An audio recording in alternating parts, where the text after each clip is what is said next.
Ladies and gentlemen, welcome to the 44th and Sunday Assembly in San Diego. 44, can you believe it? It is autumn and we are here.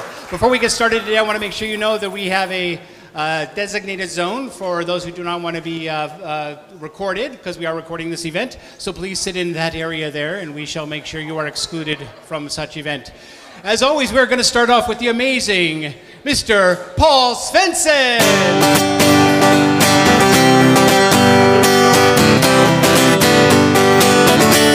Okay, let's all stand up. Now, if I ask you to stand up and you don't want to, please don't. I don't want anybody to go, I don't want to stand up. Just don't. You can even yell at me, I don't want to. Here we go. Celia, you're breaking my heart. You're shaking my confidence daily. Oh, Cecilia, I'm down on my knees. I'm begging you please to come home. Sing it again. Celia, you're breaking my heart. You're shaking my confidence daily. Oh, Cecilia, I'm down on my knees. I'm begging you please to come home.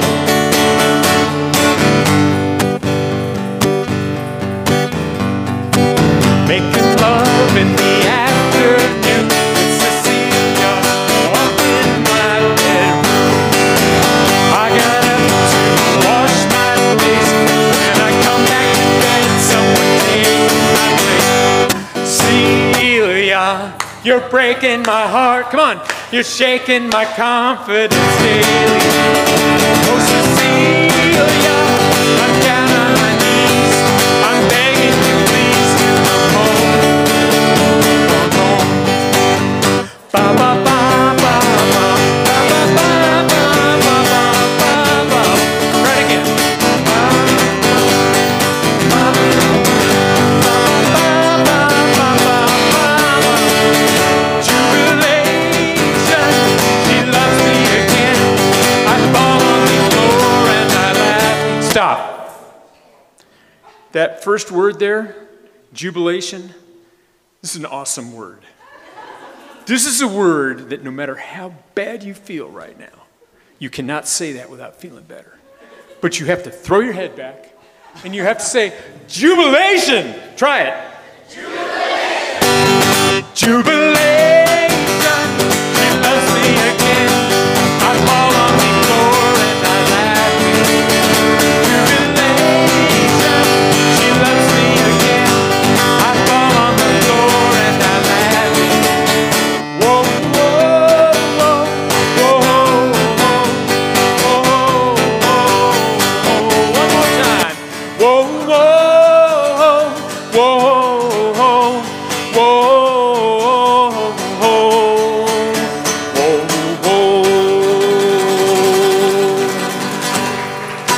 Thank you, All right. Paul. Fantastic. Thank you, everybody, and welcome.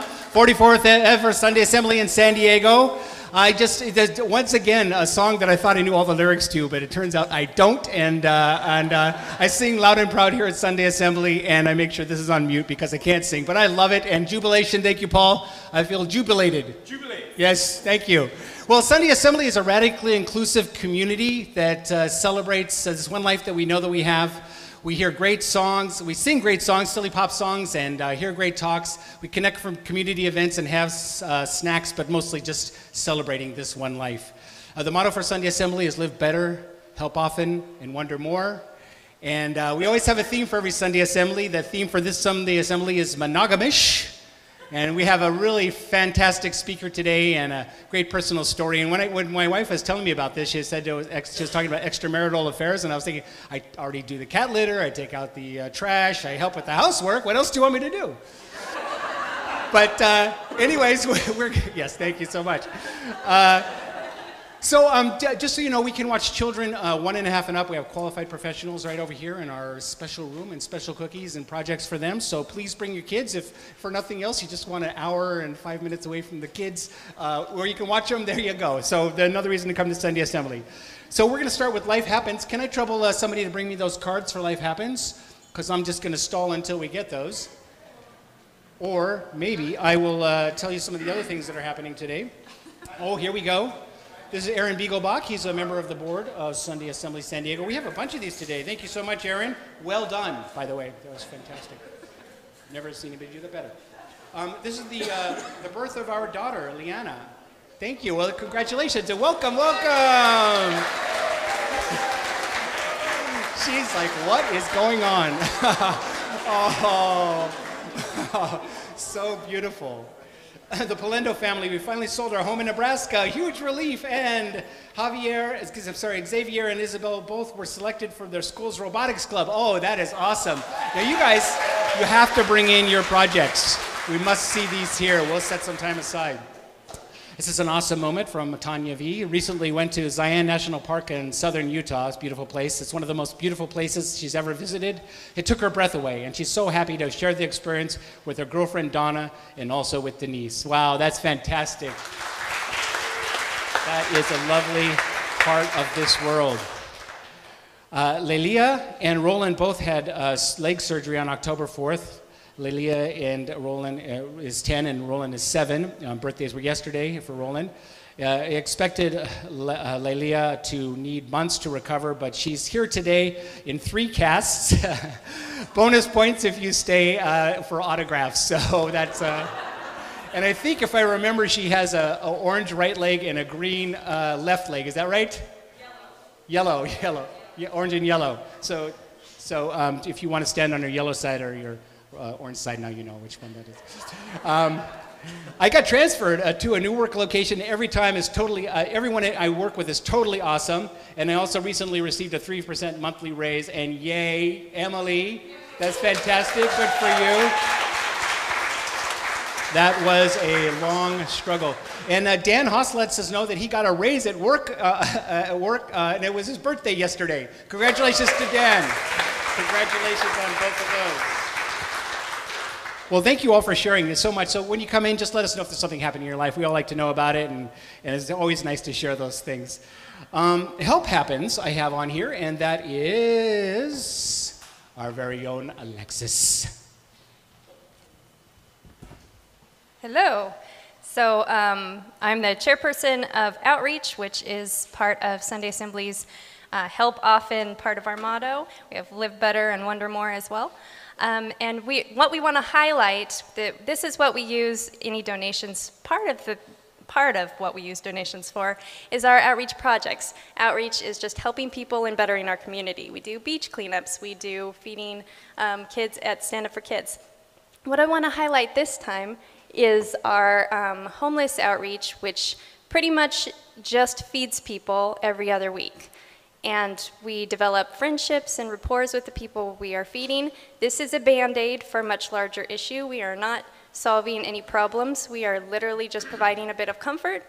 And yesterday we did it. Dan, who just had a birthday yesterday, asked for water bottles and food for this event. So we had a lot more than usual, which was amazing and went like that. So what we are asking for, we just did it yesterday, so it'll be in 2 weeks, Saturday night. It's on Meetup. We're asking for warm things. I know it's hot right now, but we meet around like 6, and the sun's starting to go down by the time we finish making sandwiches, and a bunch of people asked for blankets last night, and I ended up walking Donna, who is there every time we're there, and she needed to sleep on the street that night. She couldn't get into a shelter, and because I knew her, I was able to walk the 3 blocks and buy her a blanket at the store, and then I held her blanket at our site, and a bunch of people asked for it. A bunch of people. Everyone that walked by, one lady in a wheelchair was begging for it, or a walker she was sitting in. So we need blankets. Do you have blankets? We need socks. Those have to be new.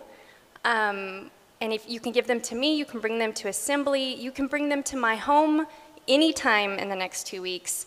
I'm home a lot with kids recovering from surgery. So yeah, blankets can be gently used, socks new, and we need them pretty desperately. Thank you. Thank you, Alexis. And thank you for those of you that have been showing up for that event. And it's a really, really nice thing to do. We have a reading today. Our reader is Amber Marie Jones, and she'll be reading The Whistler by Mary Oliver.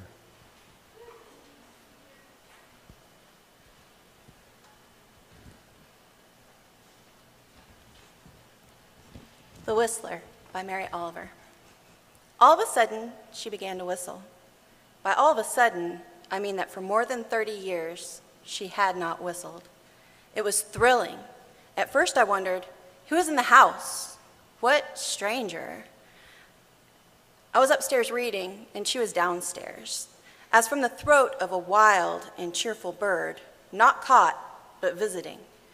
The sounds warbled and slid and doubled back and larked and soared. Finally I said, "Is that you? Is that you whistling?" "Yes," she said. "I used to whistle a long time ago. Now I see I can still whistle." And cadence after cadence, she strolled through the house, whistling. I know her so well, I think, I thought. Elbow and ankle, mood and desire, anguish and frolic, anger too, and the devotions. And for all of that, do we even begin to know each other? Who is this I've been living with for 30 years? This clear, dark, lovely whistler. Thank you, Amber. Thank you so much. Let's make sure I'm going in order here. Yes, I am. Jennifer Rehor is a psychotherapist, sex researcher, and author and educator. With her background in sexology, she provides a safe space for clients can discuss sexuality in a non-judgmental and frank manner. She's the founder and owner of Affirming Therapy Center, which is committed to serving communities of gender, sexual, and relationship diversity, including LGBT, queer, heterosexual, swing lifestyles, and people who work in the adult industry. In addition to her master's degree in psychology, marriage and family therapy from Brandman University, she earned an MA in human sexuality from San Francisco University, and as part of her master's thesis is the word, she conducted original research based on responses from more than 1,500 women from the kink community. Her research has been published in the archives of sexual behavior and cited in nearly a dozen scientific papers, and boy, are we glad to have her here. Please welcome Jennifer Rehor.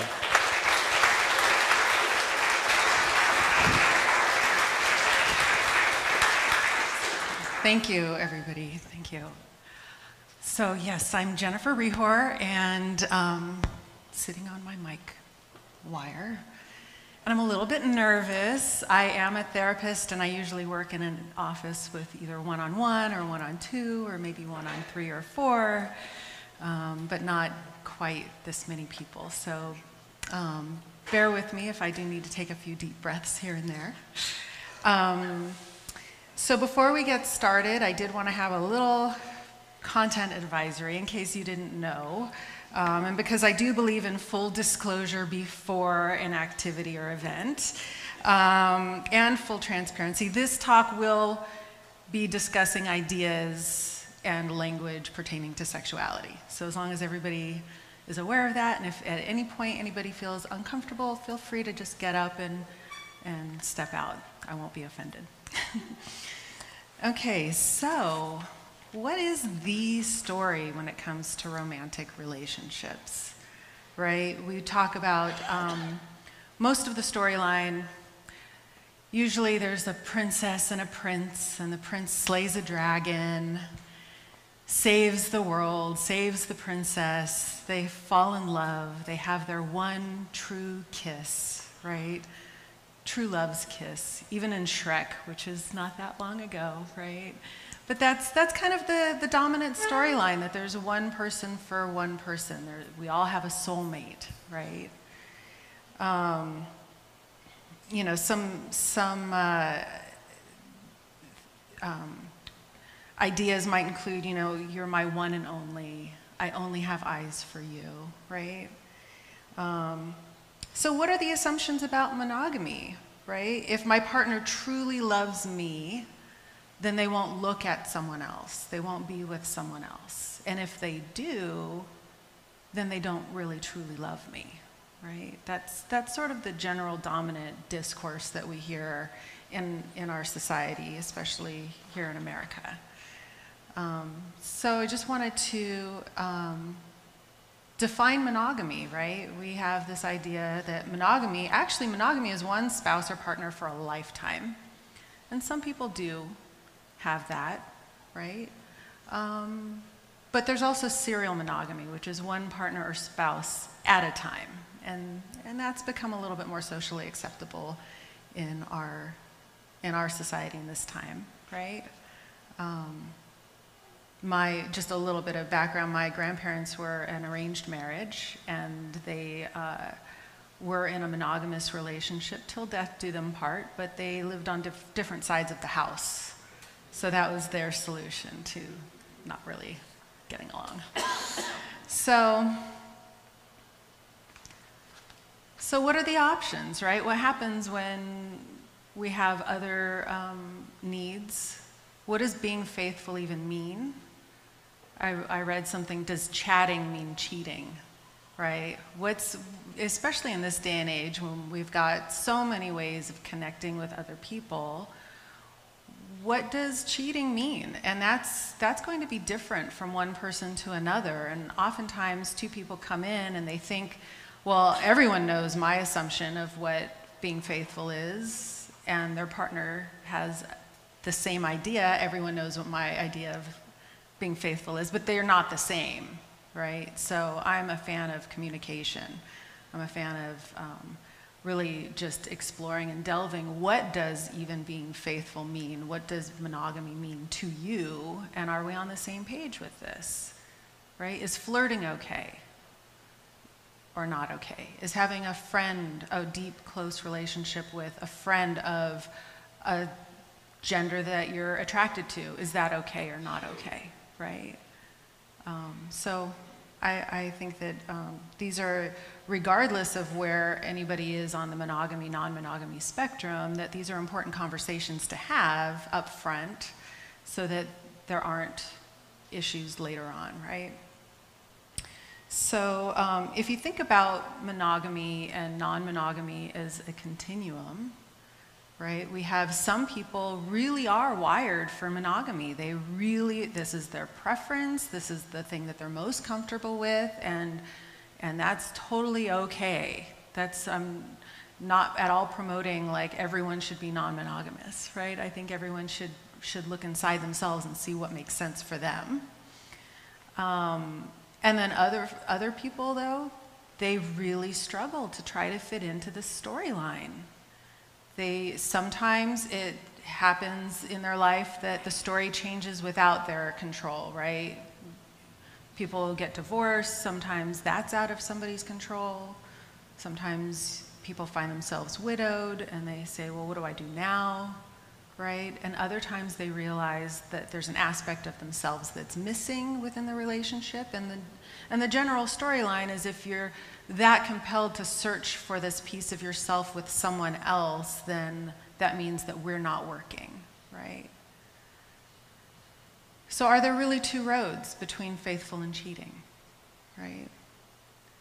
Or is there another story? So consensual non-monogamy, some assumptions, is that we have the capacity to love more than one person at the same time, right? So think about other examples in our lives outside of romantic relationships that we love more than one person, right? Many of us have 2 or more parents. Those are our first examples of love and attachment. Some of us have more than 2 children, more than 2 cats. You love them equally, but they're quite different. Their personalities are quite different, right? So it's just it's a simple example of the capacity to love, right? I think that that's important to keep in mind, that many of us do have capacity to love more than one person at the same time. And so this is really specifically, and do we have the capacity to love romantically and or sexually more than one person at a time? And again, that's a personal reflection, right? We all need to sort of look within. Where do we land in this? And so consensual non-monogamy is honest. It has open communication, and it's consensual, right? That's right in the name. So what it's not, I'll get there in a, wait, what happened to my? What it's not is betrayal and cheating and deception and keeping secrets, right? Because that's the alternative in our discourse, in our primary discourse, is that if you look at another, you need to keep this a secret. And oftentimes that's what hurts, that's the betrayal, is the secrecy, the breach of trust, right? The trust of exclusivity that gets broken and in and of itself becomes a threat to the relationship, right? So I think I skipped a slide. So consensual non-monogamy, there's different forms of consensual non-monogamy, and I'm going to talk about a few of them today. There are open relationships, and I'm going to go through each of these. There's open relationships, there's what's known as swinging, it's also known as lifestyle. Some people who are interested in this activity, they don't like the word swinging because it brings up pictures of like 1970s wife swapping, right? And it's different these days. Then there's also polyamory and chosen families. So open relationship is basically anytime there's one spouse or primary partner and both partners agree that they can have sexual relationships with other people. That's just, it's sort of an umbrella term for a lot of this. Some people want to know the details of their partner's other activities and others don't. So there could be a don't ask, don't tell policy put in place. And that's still within their relationship agreement, right? As long as there's been some kind of understanding or discussion, they can say, you know what, I think it's great you want to do this. I don't really want to hear about it. I want to focus on just us when we're together, right? And other people, they say, no, I really want to know more about your activities. This helps me feel closer to you because you're having these experiences and I want to be a part of that in some way, even if I'm not actually physically there. And some are only open in certain situations. They might say, well, let's be monogamous most of the time, but maybe when we travel or maybe when we're at a convention or something, then there's a hall pass. You might hear the term hall pass once in a while, right? So the idea of swinging and lifestyle, as I mentioned, they prefer the word, typically people prefer the word lifestyle these days. So if you're going online and looking up other communities, it'll say, oh, we're having a lifestyle event. And that's what this is referring to. Yeah, which is really interesting because when people call me and say, do I work with lifestyle, it could mean so many different things, right? Are you a marathon runner and that's your lifestyle? Yes, I can work with that too, So, but this is kind of a code word in this community for swinging, which is basically one spouse or primary partner with multiple sexual partners. And it seems like the emphasis is on sex, but in all honesty, it does sometimes happen that people get together through these community events, these lifestyle events, and they develop deep emotional connections and deep bonds with each other.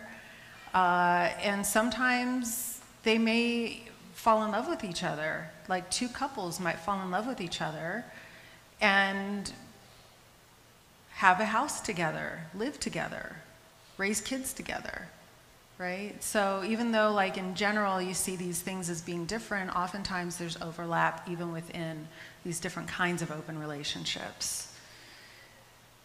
So the next one is polyamory, which means many loves.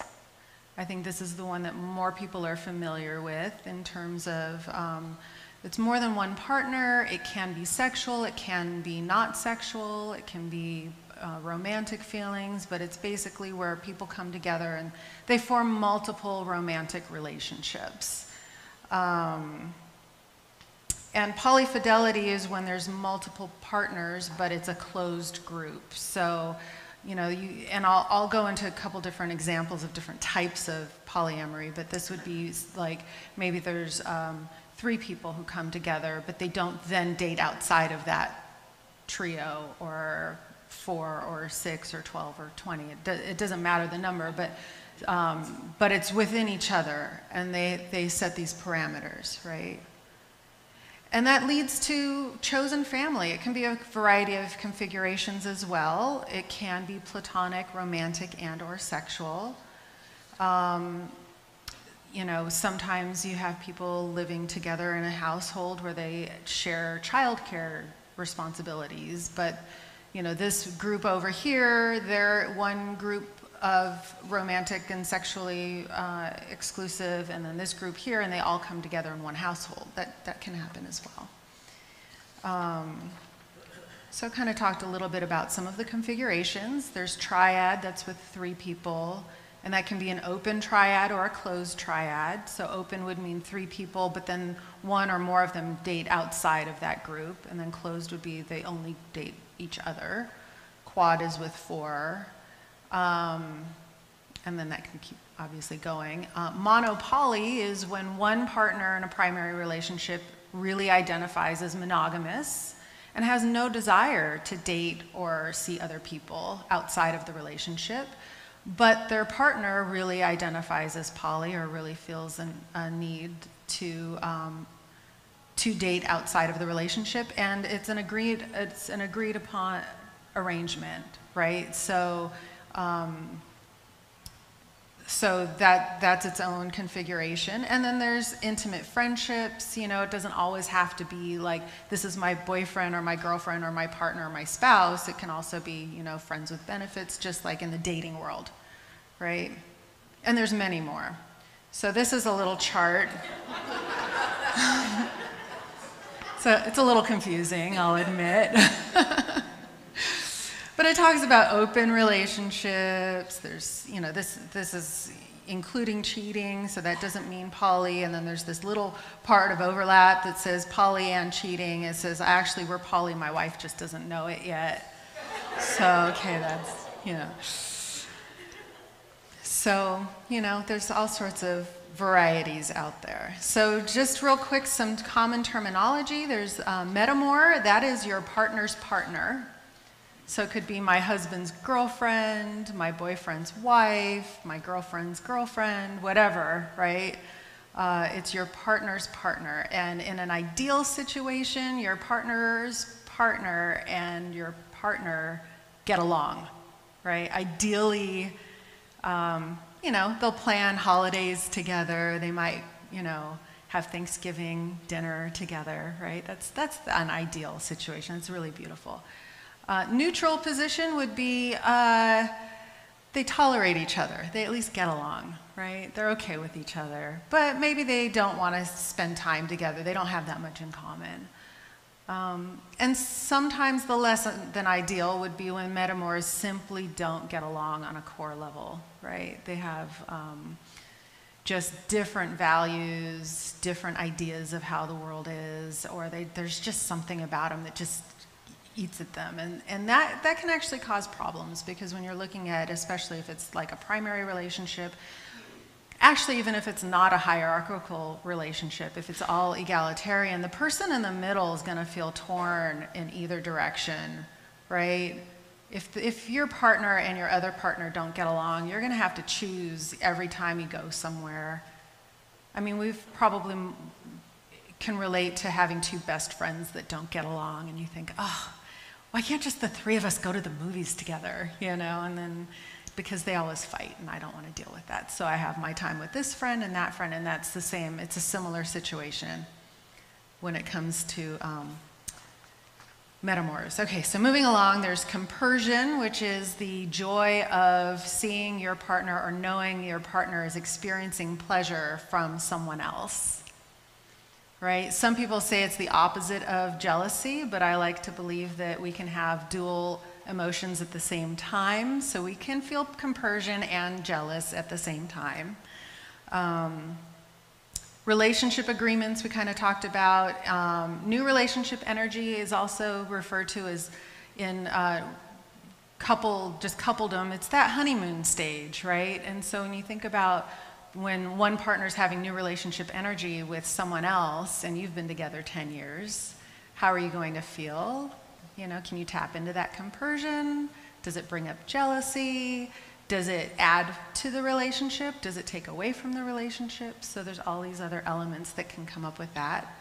And then the term coupling up is when everyone's going out, say, to dinner or a restaurant, and they're with not their primary partners, and then they see someone at work and they go, oh crap, we don't want our boss to know that we're into this lifestyle, and so then they couple back up to their spouses. So that's another interesting term. So when is consensual non-monogamy not recommended? That's if a relationship is not secure before opening up. You know, we need that secure base to know we can turn to our partner in order to be able to tell them these feelings, these sometimes scary feelings, right? In order for the relationship to tolerate that discomfort, there should be that secure bond. If both partners enjoy and prefer monogamy, hey, you know, no one's saying you should try something that you're not comfortable with. And then, of course, if you try to use non-monogamy as a way to break up with your partner, because you're going back to that dominant script that my partner will fall in love with someone else and then they'll leave me, right? Don't do that. That's painful, right? So, how much time do we have? Like about, okay, I'm gonna rush through this. So part of my research, I asked of the almost 1,600 women who participated what their relationship dynamics were, and these are just responses that they gave in an open-ended question. So I had all these multiple categories, and almost 200 people still wrote in their specific relationships. So I'm just going to run through some of these, and I know we can't read all of that, but basically she's talking about having several partners who are also good friends. She thinks of herself as single and poly. This one here. And then the one above is that one is single, she's had a long-term relationship, she recently broke up, but she really wants to explore polyamory moving forward. These are examples of people who are their partners in a primary relationship, and they're not the primary partner. So I'm monogamous, my boyfriend's married and in an open marriage, or I'm divorced and currently one partner has another primary partner and also actively seeking partners, additional partners. This one is in a relationship with a man who has another primary and a woman who also has another primary relationship. So this is primary plus, so they're in a committed long-term relationship, but since they don't share the same kinks, they outsource. So by kinks, it could mean anything. I don't know what those particular kinks are of this participant, but you know, if people have differing sexual desires or interests, this is one way of having an agreement within the relationship so that each partner is feeling fulfilled. And then this is primary and open or looking. So they're married and they're polyamorous and they're not currently in a poly situation, but they're open to it or they're looking for additional partners. So I'm married and my husband and I are polyamorous. I'm married to a man. I have a man as a long-term partner and looking for a woman. So again, you know, if you think about, not to say that all bisexual or pansexual people require more than one partner, but there's sometimes this overlap where within one relationship, they'll want a relationship with another gender, right, to feel fulfilled. And then we talked a little bit already about closed groups. So one's been with their primary partner for 5 years and another one has a serious girlfriend. Or I'm polyamorous and a committed quad. 2 men, 2 women, all considered married, even if not legally. And then there's always the primary and mixed, open and closed. So they've got like a closed group and they're also looking outside for additional partners too. So the problem with labels, I would describe myself as monogamous, but my partner and I have dirty fun with another couple we know very well. We don't call ourselves polyamorous, but we do swing with another person. And my fiance and I are currently monogamous with occasional bounce of extracurricular activities. They're currently meeting other people with the possibility of becoming polyamorous. We just haven't found the right fit yet. We aren't swingers, but we do sleep with other people, right?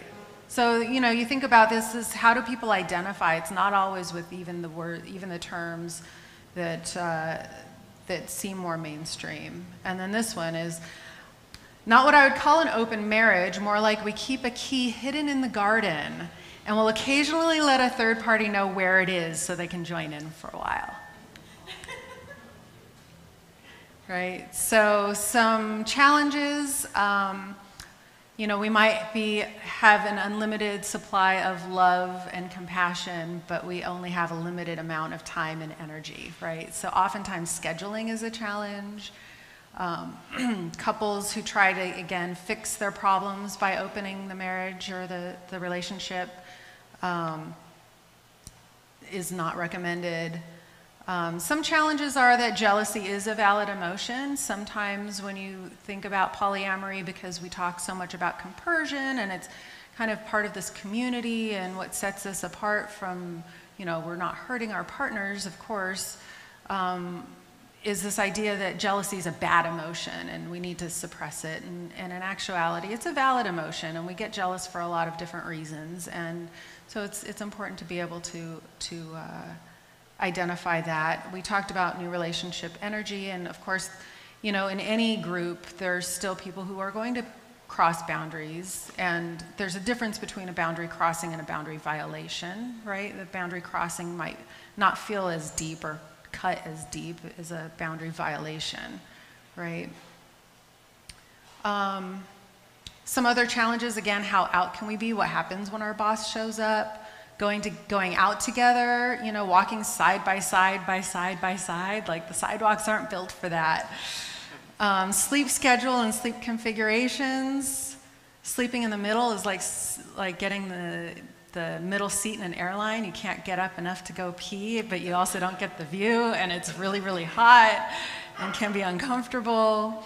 So these are just simple challenges. The important thing is to keep all of the relationships healthy and secure, having special moments with each partner and making sure everyone feels loved, and having that quality time. So some benefits include having a sense of freedom within a relationship to explore aspects of yourself that maybe you aren't able to explore with your partner for whatever reason. Again, when couples have differing sexual needs and emotional needs might be met in different ways from different people. It reduces fear of missing out,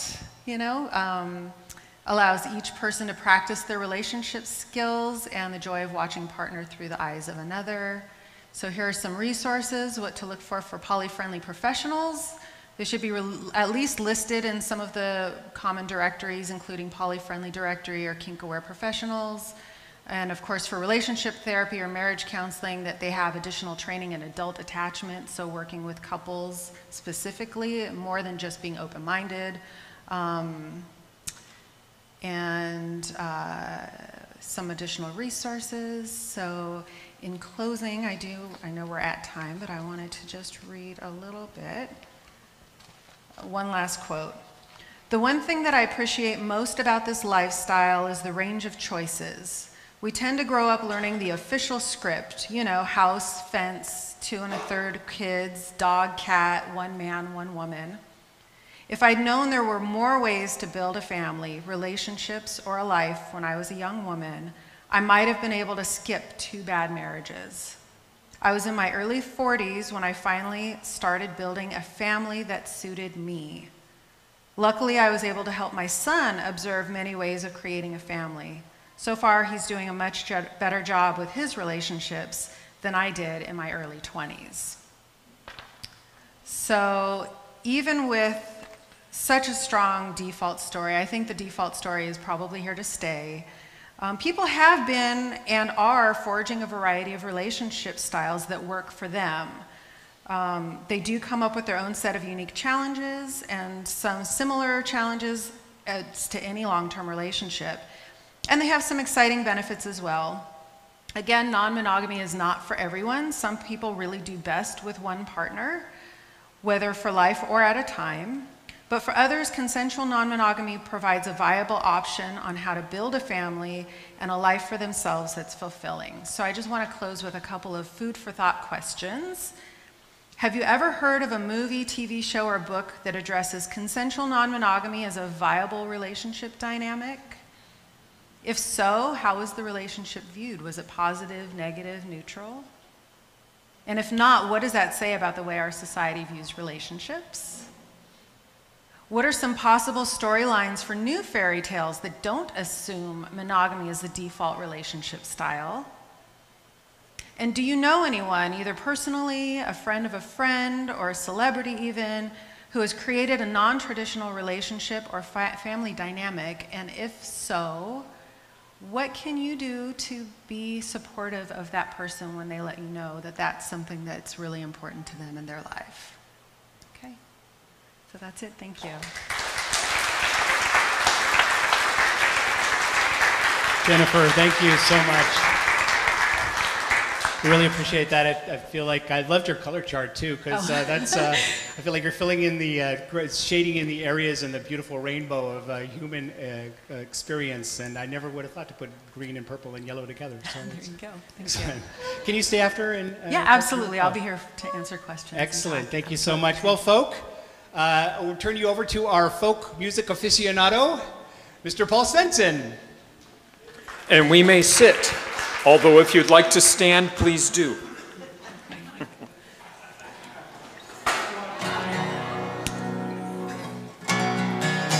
Raise your hands and repeat after me. We are all individuals.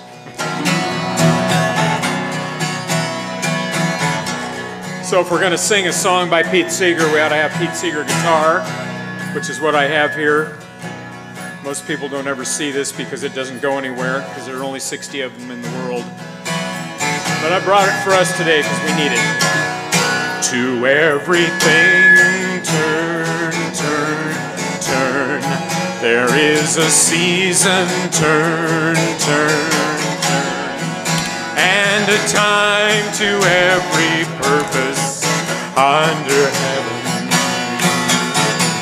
A time to be born, a time to die, a time to plant, a time to reap, a time to kill, a time to heal, a time to laugh, a time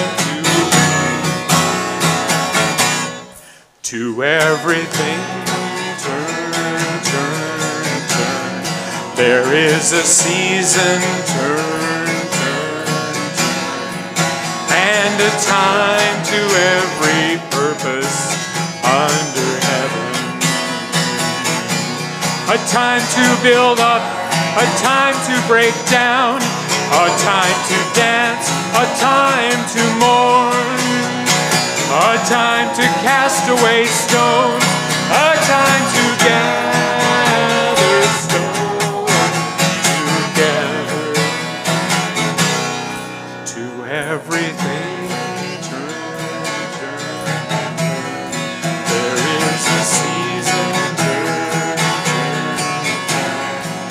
And a time to every purpose under heaven.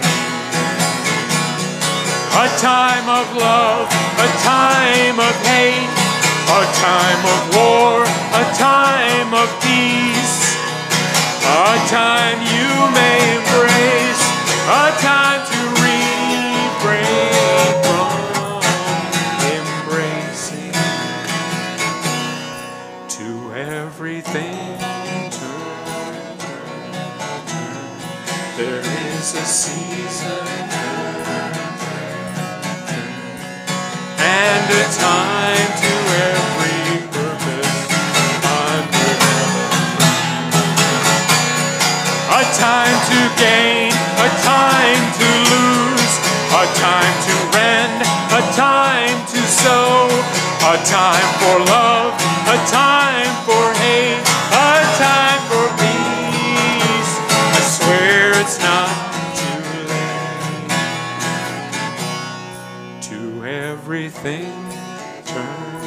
turn, turn.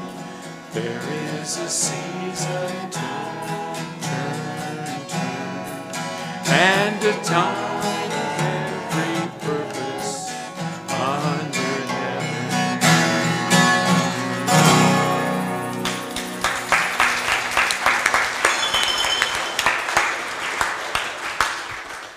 Thank you, Paul.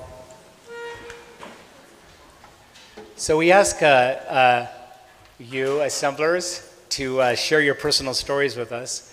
We have a personal story today, but we've heard some marvelously funny stories and some heartbreaking stories out of your life. So if you're interested in sharing a piece of your experience, we'd appreciate it. So you can see Laura or any one of the organizers in the back and let us know about that. Laura's head of the programming committee. Right now we have Claudia Kellersch, who is going to share her personal story with us. Thank you.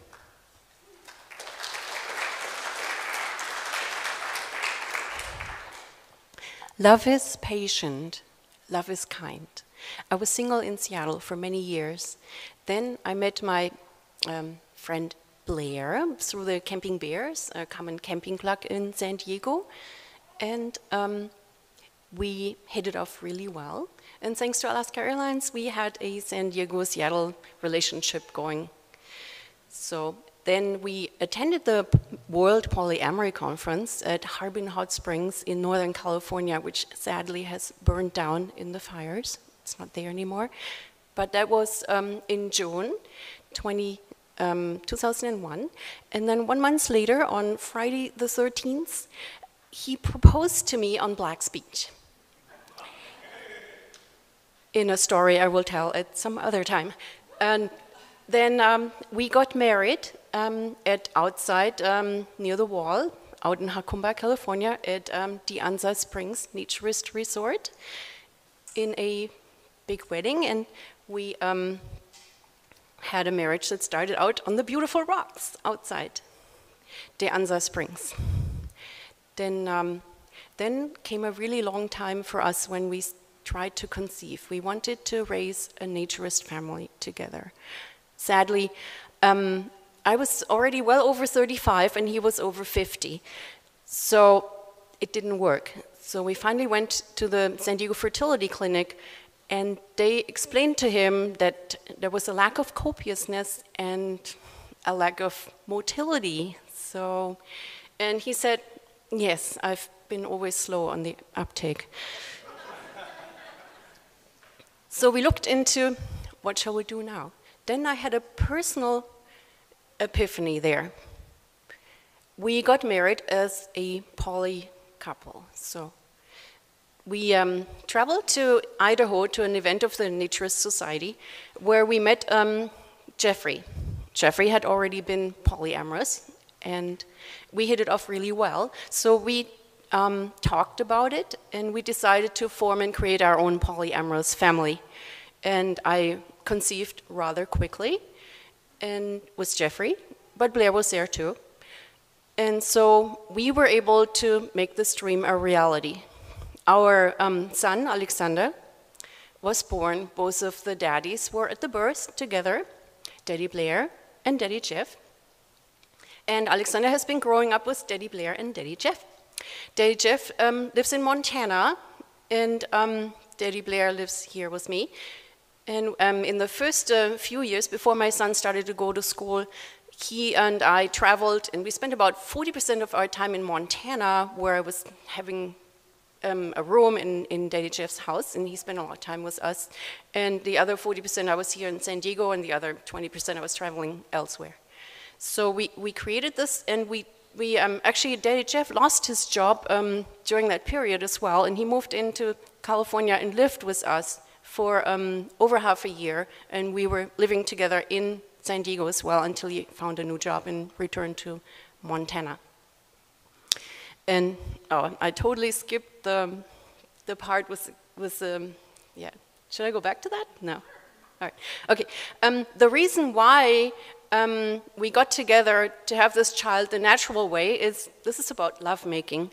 And when the fertility clinic wanted to use the turkey baster method and they wanted to implant embryos, only they don't implant just 1 or 2. No, they implant 3, 4, or 5, so it's viable and they will survive. But then you can try that many times, spend a lot of money, and there's no guarantee of success. And so also, if 2 or 1 or 2 implant, and if you have more than 2, then it will go in there and selectively kill them. And that was something I definitely didn't want to deal with. So I decided I'm the natural girl and I'm going for the natural way. And we had, and we have, 3 incomes. We are equal partners, and this is based on unconditional love, radical honesty, communication, and cooperation. These are the principles, and it's ethical, and we're open with each other, and we're open-minded. We also we share a lot, but we don't share everything. There are things that I love about Daddy Jeff, and there are things that I love about Daddy Blair. And those are not the same things. Also, the 2 of them have never had an argument. I'm having my arguments with them respectively, you know. So our son enjoys having 2 daddies because they're different. You know, living in Montana is very different than living in California. And can you please pull up my holiday slide? Yes. So I'm out and I'm open. And for us, that means it's more love. We're all sharing, and we're pooling our resources, as we have during the time that Jeffrey had lost his job, and we're going to each other's houses. We have several households, and those are some of our vacations in different locations. Then 10 years, yeah, 2 minutes, right? Yeah, okay. 10 years after we got together in 2005, Daddy Blair and Daddy Jeff, we took a trip to New Zealand, and we've all been there. We go there usually in December and January during the New Zealand summer, and we met Connor. And Connor loved the concept of polyamory. He had been alone for a very long time because he was looking for just the perfect woman. And fortunately, we had everything in common except the concept of polyamory. So I arranged with my mileage to bring Connor out here to San Diego. And Blair was already in New Zealand, and Alexander was there as well. And I took a road trip to Montana where he met Jeffrey. And that's the caboose.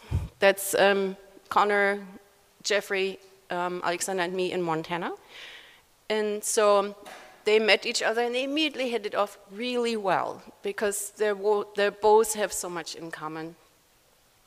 And so then in November 2016, Blair provided the financing. I provided all the work through the real estate process, and we bought a property in New Zealand. And now, my boyfriend Connor, who's my Kiwi boyfriend, he lives on that property in New Zealand. And we come and visit him periodically and spend time there. And it's our bug out place. We love it there. So for me, polyamory is unconditional love, communication, cooperation, radical honesty, and my boyfriend from New Zealand also bought me this beautiful tattoo, which was mentioned in Jennifer's. It was the logo in the top left side. It shows a heart, and it shows the symbol for infinity. And that's how poly people can recognize each other, and it's unconditional, infinite love. So for me, my life is live better, help often, and wonder more.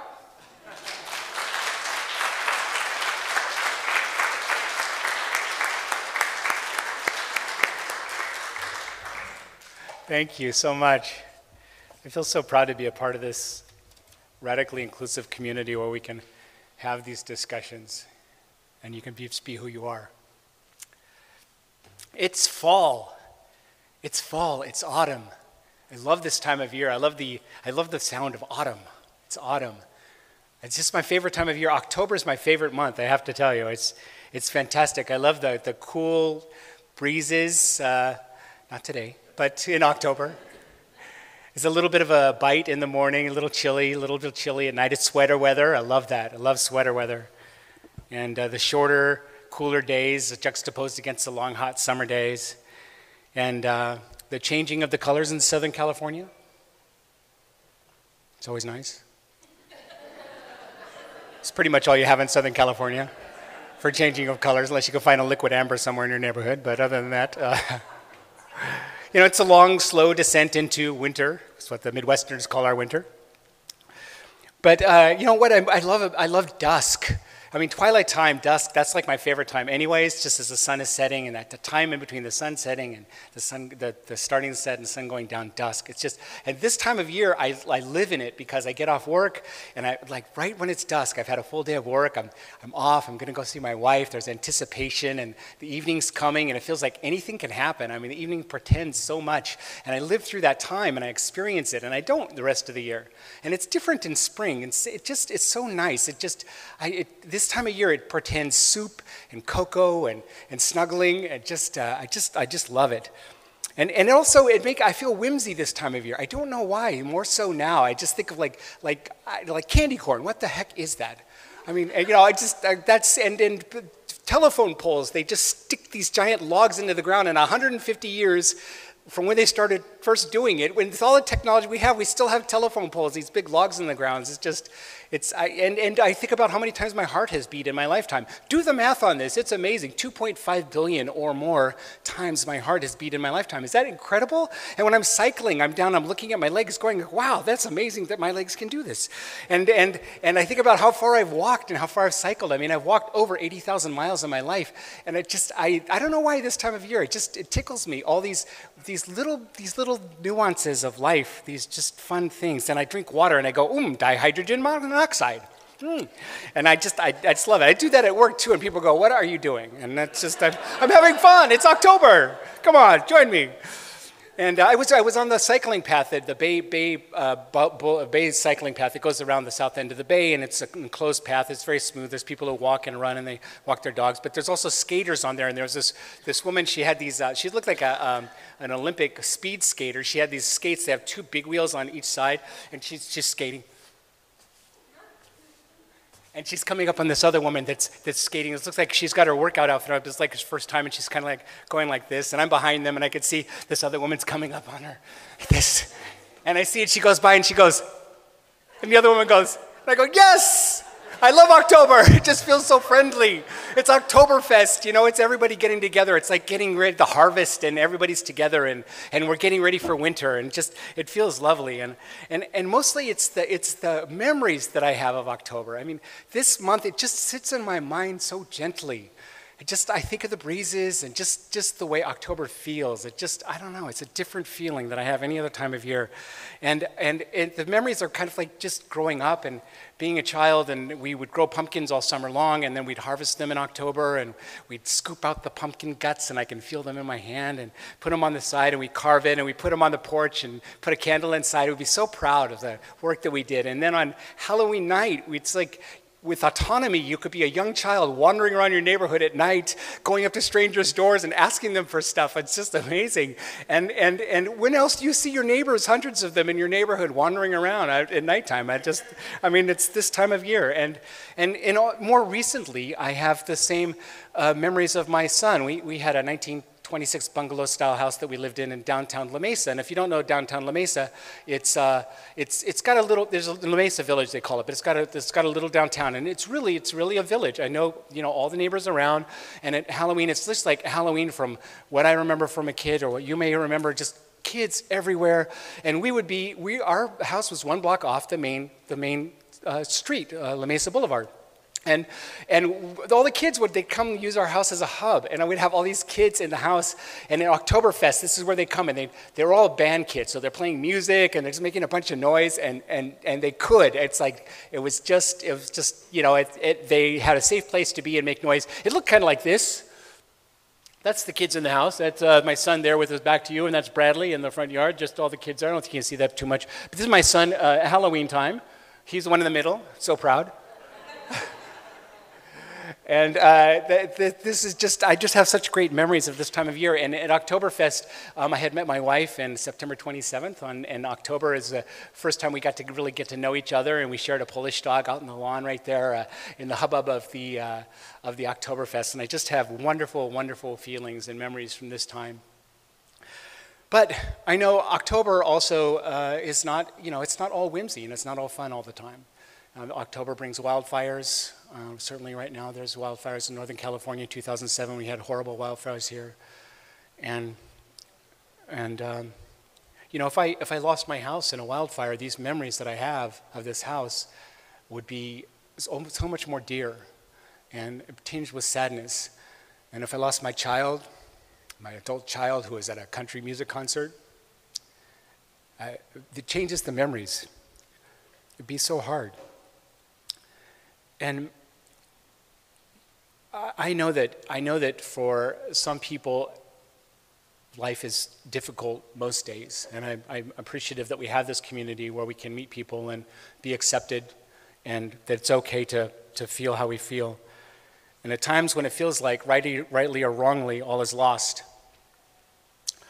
the possibility exists for new things in our future. And I'm not saying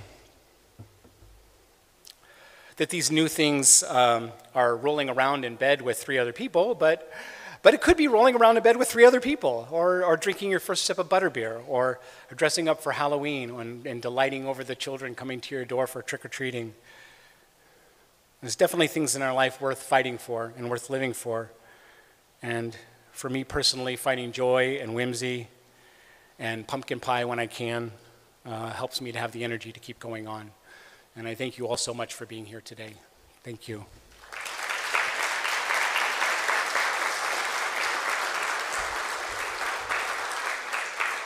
And now deep breath in and deep breath out. We'll take a moment of silence together.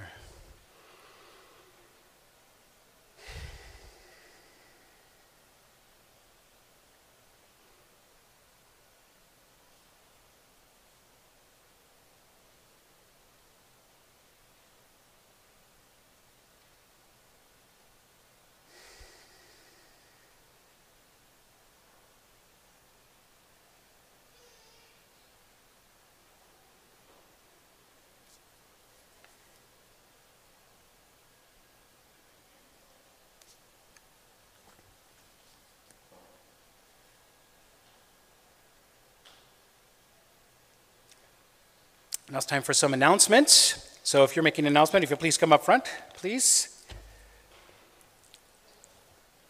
And we are going to start off with Stephen Soden talking about the Sunday Assembly upcoming election. So in October, part of our bylaws, I did print out some copies. They're in the back if you're seriously interested in becoming a board member or take one of our admin positions for Sunday Assembly San Diego. Sunday Assembly San Diego is a not-for-profit organization.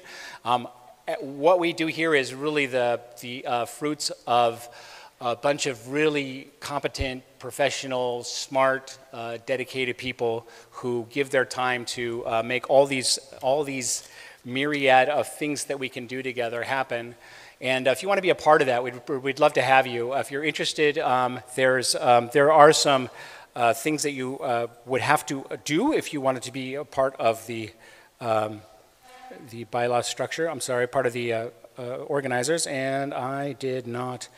You have to be a sustaining donor, a member of a minimum of 1 committee, volunteer to commit at least 10 hours a month towards Sunday Assembly, attend regular assemblies, regularly attend the assemblies. You have to be voted in by voting members. So a voting member is anybody that is currently doing a recurring donation, which is how we do what we do. So we appreciate it if at any amount. If you'd care to sign on, we can help you do that. And possesses a record of positive collaboration and respectful interaction, and boy, this group does.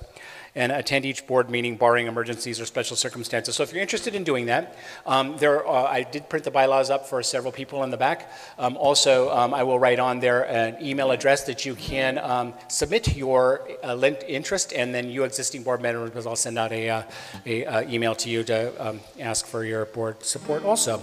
So there you go, and we hope to see you signing up.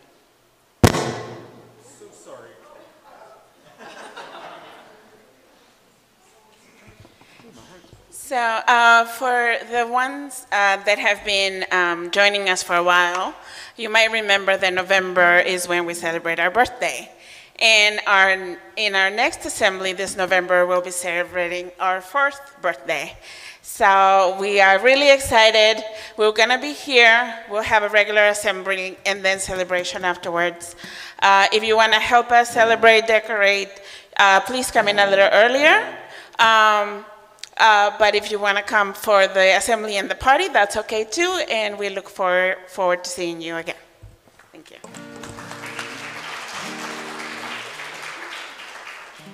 I'm going to slip in real quickly. I apologize for disrupting things earlier. That was terrible.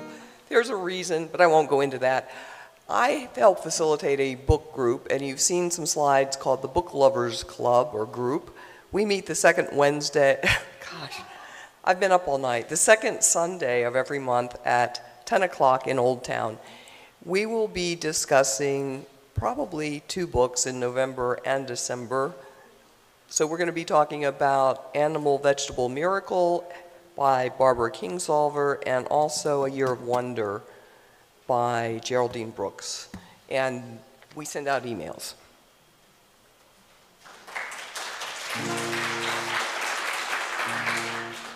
Mr. Paul Svensson. Oh, no, not me.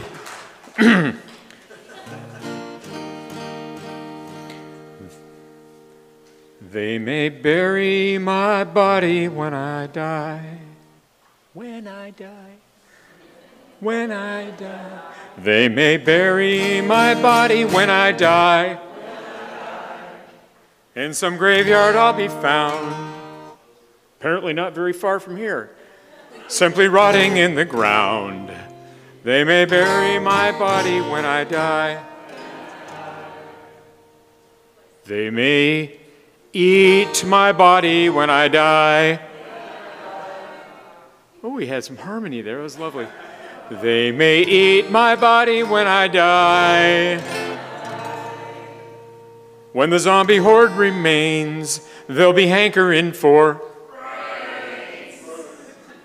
If they eat, I'm not going to finish the song. But if you would like to hear the rest of the song, you can come to our winter solstice celebration, which we've done. This was our 4th one, huh?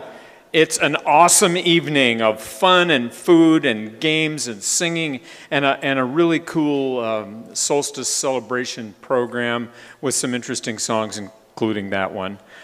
December 9th, right here. What time is it happening? We don't know what time it's going to happen, so just show up at like 8 in the morning and figure out stay until about 10:30, 11. Okay? Okay, that's all I have for that. Now we're going to do an uncomfortable song. Well, it might be comfortable, you never know. My pickup and my guitar has died, so I'm going to use my steampunk mic here to try and pick up everything. Please stand by.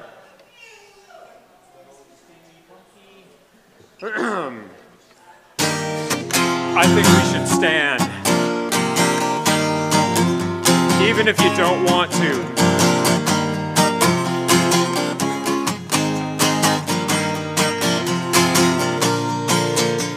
I love myself.